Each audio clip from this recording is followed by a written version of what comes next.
Hey there, and welcome to True Scary Stories. Before we dive in, don't forget to hit that like button, subscribe to the channel, and drop a comment telling us where you're from and what time you're watching. That helps YouTube know you love creepy stories, and it'll keep sending more your way. Highway 191 calls. Horror stories. Highway 191. If you've never driven it, consider yourself lucky. This stretch of road cuts through the Navajo Nation in northeastern Arizona, running from the Utah border down through some of the most isolated terrain in the American Southwest. During the day, it's desolate. At night, it's something else entirely. The Navajo Nation police who patrol this highway had seen things they don't talk about in their reports, things that make them check their rearview mirrors more often than they should. Tonight, I'm sharing 3 stories from officers who responded to calls along Highway 191, stories that still keep them up at night. These are their accounts. Make of them what you will. Story 1. The Stranded Motorist. This first story comes from Officer Dale Begay, a 15-year veteran of the Navajo Nation Police. He was working the night shift on a cold October evening in 2019, patrolling the stretch of Highway 191 between mile markers 120 and 140. It was around 2:47 a.m. when the call came through dispatch. A motorist had called from a cell phone, said their car had broken down about 3 miles north of mile marker 125. The caller was a woman, and according to dispatch, she sounded extremely distressed. She said she was alone, her car had died, and she couldn't get it started again. Then, just before the call cut out, she said something that made the dispatcher's blood run cold. "There's something walking around my car." Officer Begay responded immediately. He was only about 10 minutes away, and he pushed his cruiser faster than he probably should have on those dark roads. The thing about Highway 191 at night is that there's nothing out there. No gas stations, no rest stops, no houses with their porch lights on. Just endless darkness on both sides of the road and the occasional reflective eyes of wildlife in your headlights. As he drove, Officer Begay tried raising the woman on his radio, but there was no response. Dispatch tried calling the number back, straight to voicemail. When he reached mile marker 125, he slowed down, scanning the shoulder for any sign of a vehicle. The night was pitch black, no moon, heavy cloud cover. His spotlight swept across the scrub brush and red rock formations, but there was nothing. He continued north, checking his odometer. 1 mile, 2 miles, 3 miles, nothing. Officer Begay pulled over and radioed dispatch. "I'm at the location. No sign of any vehicle. Can you confirm the coordinates?" The dispatcher sounded confused. "That's the location she gave, sir. Mile marker 125, 3 miles north." He sat there for a moment, engine idling, watching the darkness beyond his headlights. Then he noticed something about 50 yards ahead. His headlights weren't quite reaching it, but there was a shape on the shoulder, dark, roughly car-sized. He eased the cruiser forward. It was a vehicle. A dark blue sedan, hood up, sitting at an angle on the shoulder like it had coasted to a stop. But here's what bothered Officer Begay immediately. There were no lights on, no hazards flashing, no interior dome light, just dark. Officer Begay got out of his cruiser, hand on his service weapon, and approached the sedan. The air was cold, he could see his own breath, and it was completely silent except for the idle of his cruiser behind him. No crickets, no wind, nothing. "Navajo Nation Police, is anyone in the vehicle?" No response. He moved closer, his flashlight cutting through the darkness. When he reached the driver's side window, he used his sleeve to wipe away some of the condensation. The car was empty, but the keys were still in the ignition. The shifter was in park, and the driver's seat was pushed all the way back like someone had been trying to recline and hide.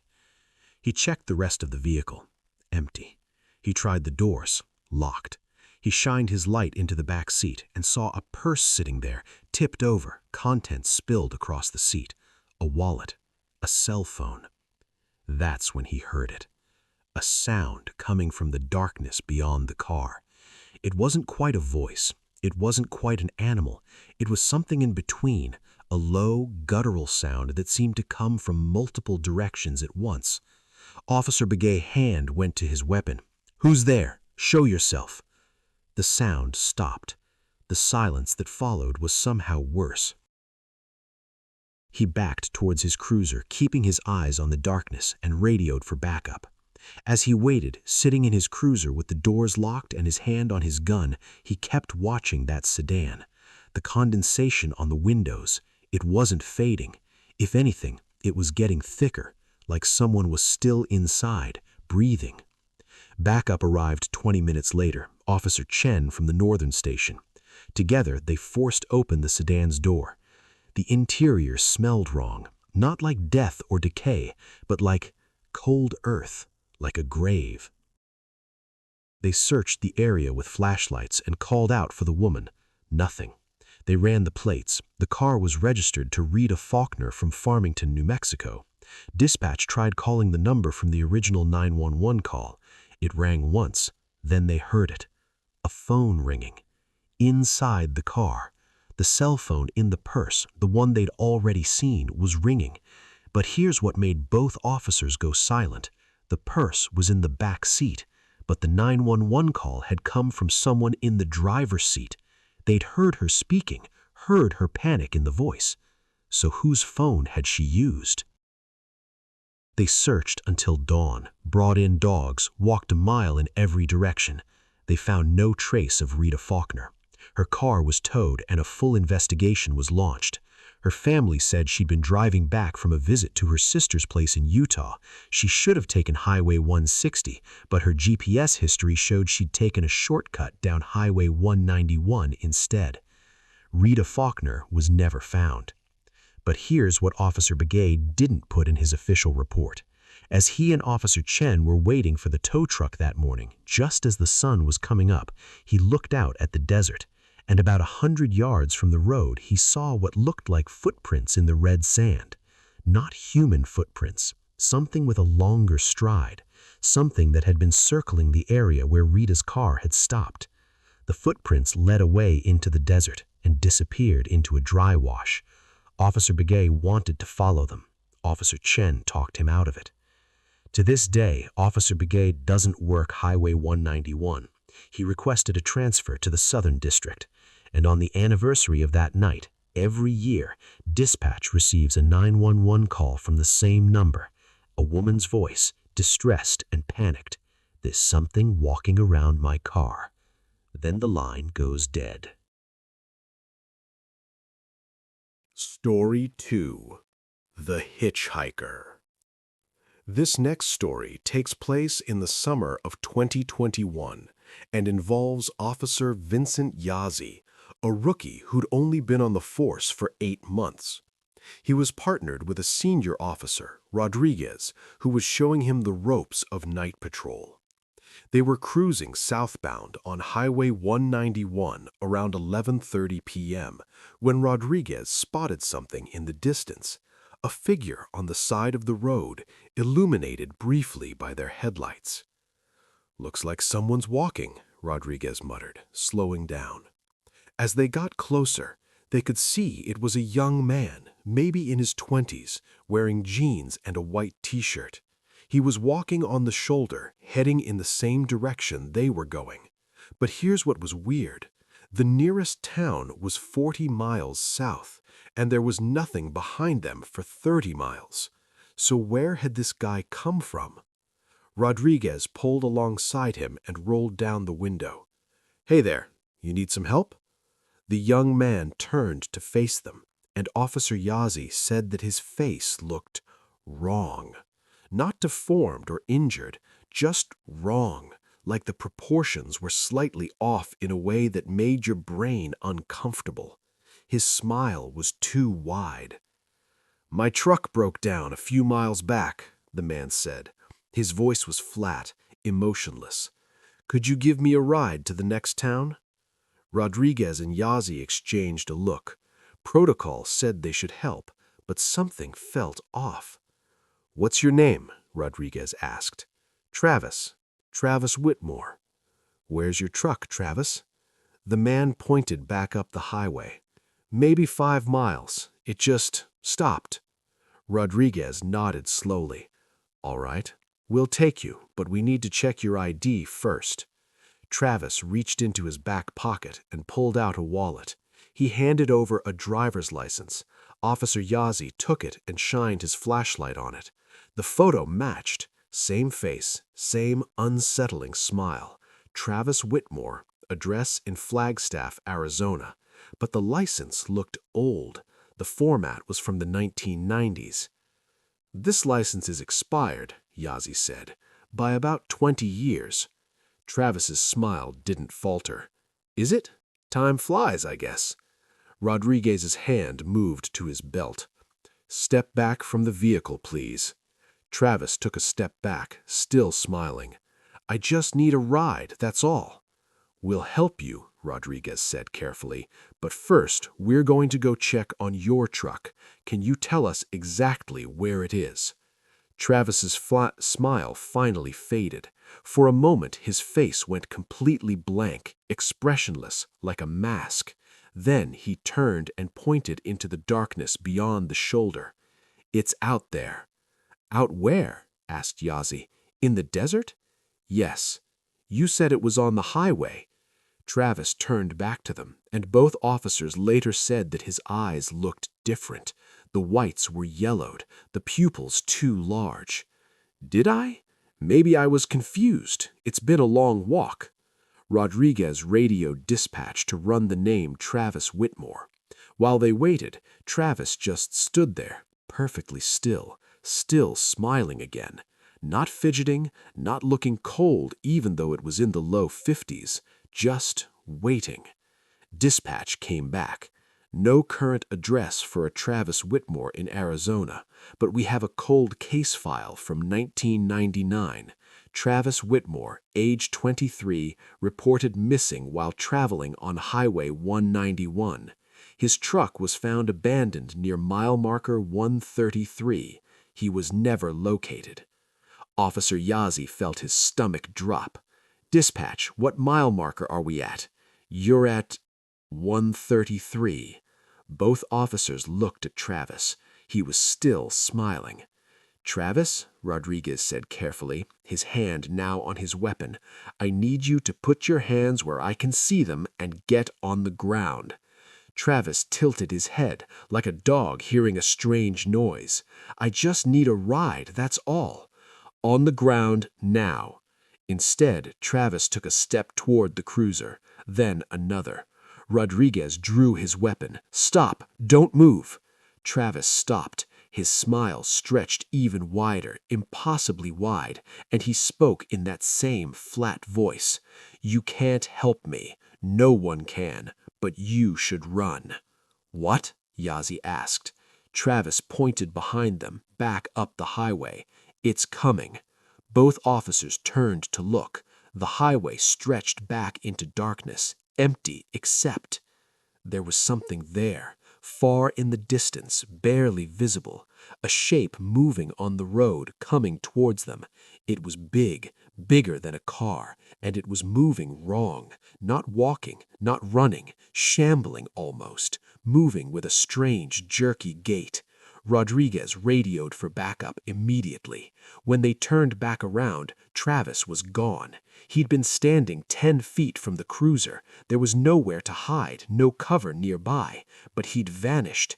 Yazzie jumped out with his flashlight, scanning the area. Nothing. No footprints in the dirt, no sound of running. Gone. And that thing on the highway was getting closer. Get in the car, Rodriguez shouted. They got in and Rodriguez punched the accelerator. The cruiser lurched forward, speeding south. Yazzie kept watching the rearview mirror. The shape was still there, still following, still moving with that horrible jerky motion, and it was fast, way too fast. What is that? Yazzie asked. Rodriguez didn't answer. His knuckles were white on the steering wheel. They drove for 10 miles before the shape finally fell away, disappearing into the darkness. They didn't stop until they reached the trading post at Mexican Water, where they sat in the parking lot with the engine running until backup arrived. The backup unit drove north to investigate. They found nothing. No abandoned truck, no signs of anyone walking on the highway, no strange shapes, nothing.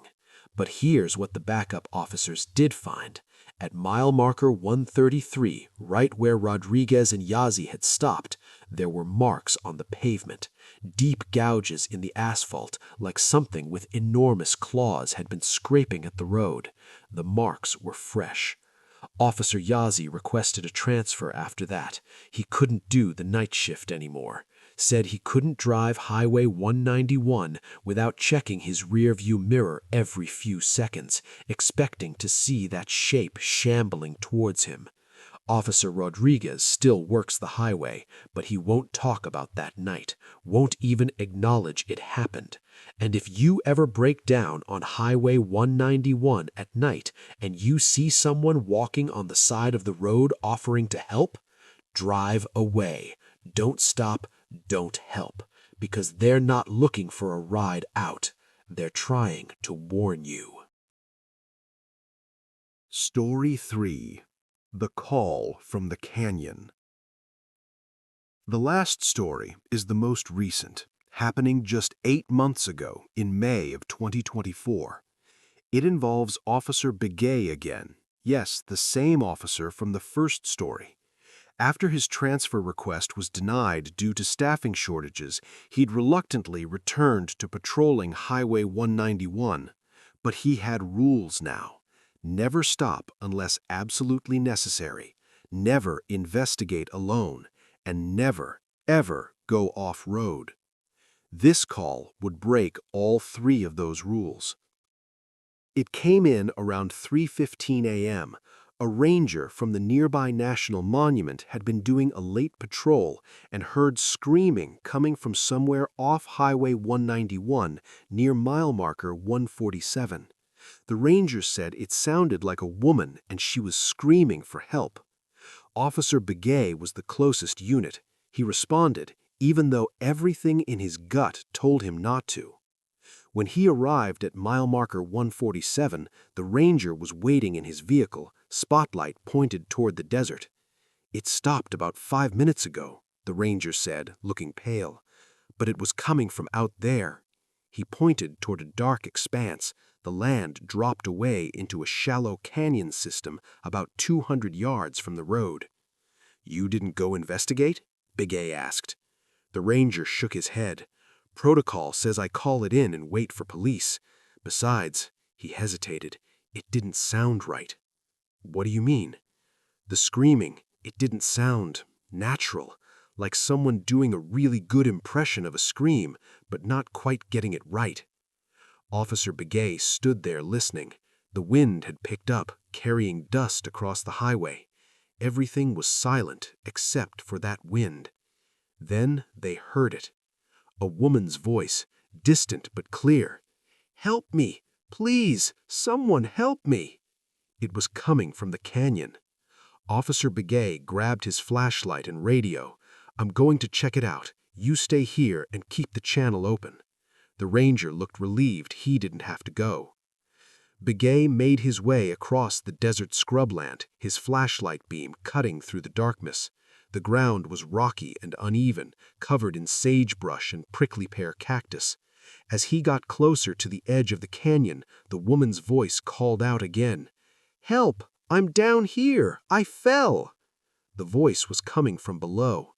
Officer Begay reached the edge and pointed his flashlight down into the canyon. It wasn't deep, maybe 30 feet, but the walls were steep and rocky. His light swept across the canyon floor.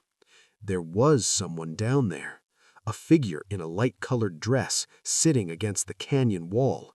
Too far away to see clearly, but definitely human-shaped. "Ma'am," Begay called down, "are you hurt?" "I fell," called the voice back. "I think my leg is broken. Please help me." Something felt wrong. The way she was sitting, perfectly still. The way her voice carried so clearly despite the wind. The way she hadn't moved at all when his light hit her. "What's your name?" Begay asked. A pause, too long. Then, "Emily." Begay felt his blood go cold. That was one of those common names, too common, generic. Emily, how did you end up in the canyon? Another pause. I was hiking. I fell. At 3 a.m.? No response this time. Begay radioed back to the ranger. I've got a possible injured hiker in the canyon. Female, claims she fell. I'm going to need rope and a medical kit.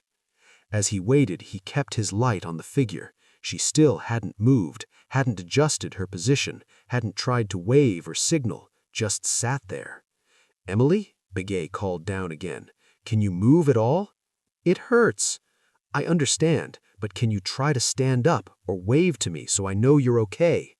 The figure finally moved. Slowly, jerkily, it raised one arm and waved, but the movement was wrong. The arm bent at odd angles, and when the light hit her face, Officer Begay took a step back from the edge.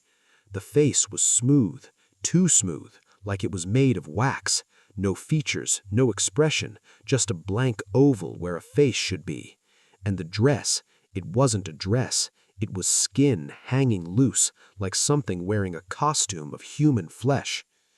Emily spoke again, but the voice came from somewhere else, behind him. Why won't you help me, officer? Begay spun around, flashlight sweeping across the desert. Nothing there, but the voice continued, now from his left. I'm down here. I'm hurt. Then from his right. Please don't leave me. Then from above somehow. Help me, help me, help me. Multiple voices now, all saying the same thing, coming from everywhere and nowhere. And down in the canyon, more figures were emerging from the shadows. 5, 6, 7 of them, all wearing that same hanging skin, all with those smooth blank faces, all shambling toward the canyon wall beneath him. Officer Begay ran. He ran back across the desert, his flashlight beam bouncing wildly, the voices following him. When he reached his cruiser, the ranger was already inside his vehicle, engine running, eyes wide of terror. Go, Begay shouted. Get out of here. They both peeled out, leaving rubber on the highway. Officer Begay didn't stop driving until he reached the station in Kayenta, 25 miles away. A search party went out at first light. They found the canyon. They found the exact spot where Officer Begay had stood at the edge. But there was nothing down there. No figures, no injured hiker, no signs anyone had ever been there. But what they did find, though, were bones. Old bones, scattered throughout the canyon. Human bones. Dozens of sets, half buried in the sand, some dating back decades. The canyon was sealed off and excavated over the next few weeks. Forensic teams identified remains from 11 different individuals spanning from 1974 to 2019. Missing persons cases, most from people who'd last been seen traveling Highway 191. But here's the most disturbing part. As they analyzed the remains, they found clothing. And one of the dresses they recovered, a light-colored cotton dress from the 1980s, matched exactly what Officer Begay saw that night. The canyon has been marked as a dangerous area now. Signs have been posted. The official statement is that it's unstable ground and people have been falling in for years. But Officer Begay knows the truth. Those people didn't fall. They were called. And whatever's in that canyon is still calling, still luring people off the highway with voices in the dark, promising help, promising safety. Officer Begay finally got his transfer approved last month. He works in Window Rock now, as far from Highway 191 as he can get. He submitted his report, included every detail, knowing no one would believe it. But he doesn't care if anyone believes it. He just wants people to know. If you're ever driving Highway 191 late at night and you hear someone calling for help from the darkness, keep driving. Don't stop. Don't listen. Because the things out there in the desert, the things that wait in the canyons and walk along the highway, they're patient. They've been there for decades, maybe longer, and they're always hungry for someone new to answer their call. 3 stories, 3 officers, 3 reasons why Highway 191 has earned its reputation as one of the most dangerous roads in the Navajo Nation, and not because of the curves or the weather. If you're ever driving through that part of Arizona, maybe take the long way around. Stick to the main highways. Don't take shortcuts. And if your car breaks down, well, lock your doors, call for help, and pray that help arrives before something else does. Thanks for listening. Sleep tight. And remember, some roads are dangerous because of what's on them. Others are dangerous because of what's waiting beside them.